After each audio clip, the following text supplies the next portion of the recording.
Live in Savannah, Georgia at the IACP conference.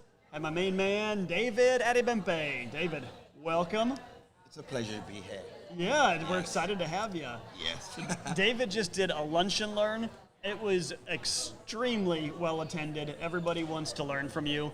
You want to just give us just kind of the highlights of what you talked about, because you are a legend in your field. Well, typically, this is my first time at the IACP conference, but it's not going to be my last. I've had a tremendously fantastic time here. And in my typical classes, I would, of course, I normally attend conferences that deal with canines, not dogs, really, Sure. working dogs, dealing with either explosives or narcotics detection. However, I knew there was a more general ecosystem here. So I decided to not really delve into that, but delve into more fundamentals.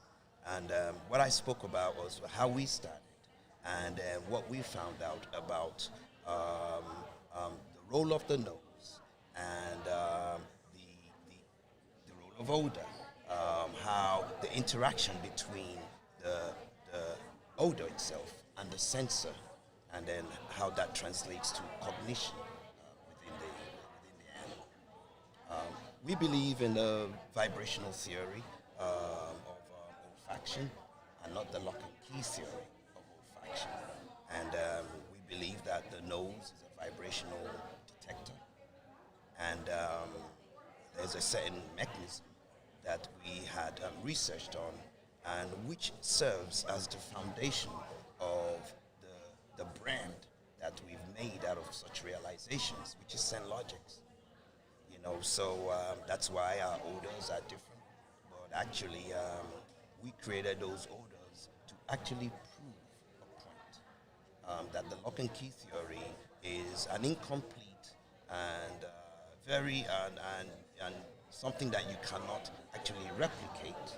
But then the vibrational theory, with that you could make virtually any odor to be a simulant of another odor, whereby you could now make non-hazardous equivalents of hazardous materials and non-illicit equivalents of illicit materials that are so odoriferously similar to the original that a dog doesn't know the difference.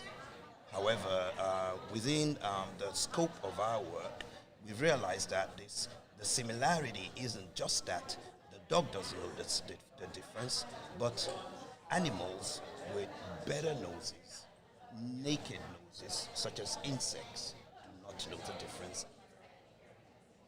So you are blowing my mind right now, and like every time you talk, you do. And I heard you speak in Nashville, like 2 months ago, and Yes. It was awesome. Oh, thank you. And it's easy, so many of us are experts on something besides scent work, right? So I Yes. focus on behavior and on helping people raise dogs and fix behavior problems. I do no scent work whatsoever.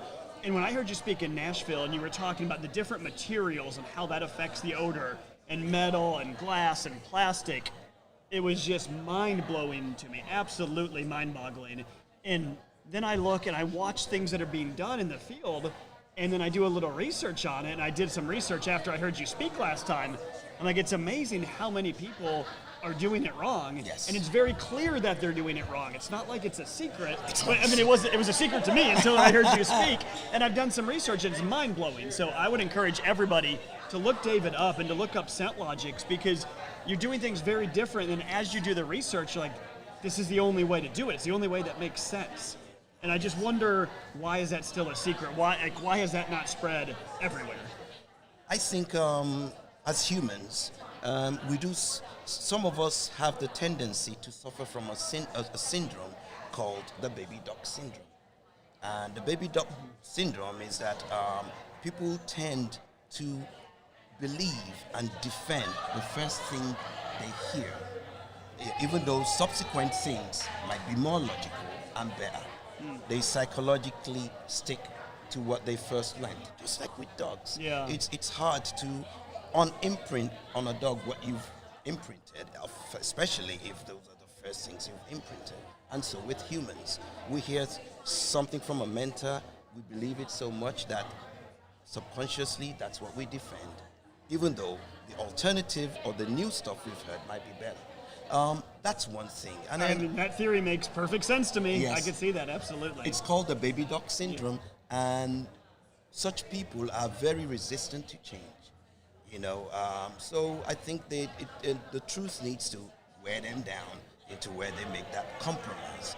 But then, if it seems like if they're okay with their success rate, they tend not to be able to listen. However, there are also many podcasts out there that say things that are not actually factual. I could name a few, but I wouldn't.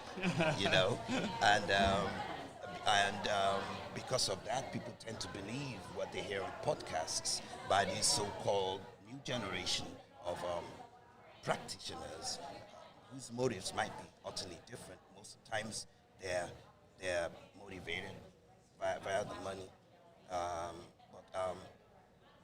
I started off serving the explosives detection industry, and that's an industry in which I very much believe that failure is not an option. Sure. So it's like attempted murder. If someone who failure is not an option, you let them believe in lies. So we try to make sure that our research is factual and it's precise. It is very precise, and hearing Yes. you talk, I love how you weave science in with clear examples, because for those of us who are not experts on scent work, if it's all science, it's over our head, but if it's all just examples, we don't really know what's backing it up. And you do, just from my opinion, a very good job of mixing Thank those you. two things, where I can watch it, and it's enough science to convince me, but it's not so much that it's over my head and confusing me. So I appreciate that. Oh, thank and you.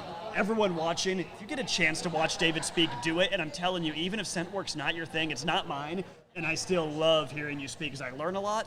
And there are times where you learn, you're like, I can put this into my training practice, even though we're not doing scent work, but just thinking about how dogs are processing, how they're thinking, Yes. and having an appreciation for what's going on up here and up here. There's a lot happening. Yes, like even when I talk about scent work, it's not for people to buy our products, but it's for people to be enlightened enough that they'll be able to choose the right product for the right mission.